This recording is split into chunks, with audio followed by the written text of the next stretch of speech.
Welcome to my vlog. I'm already here in Awadamon. I came from the training center. I try to find my ID in the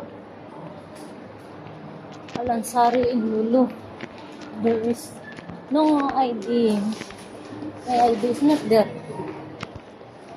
I hope that ID only fell down in my room. Tomorrow I need to check the whole room. It's hard to replace the ID. It's good I have a photo inside my cell phone. Check that ID. I'm already here in extension Awada.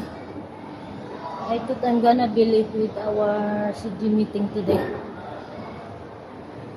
Maybe by next week, I'm gonna start my OJT.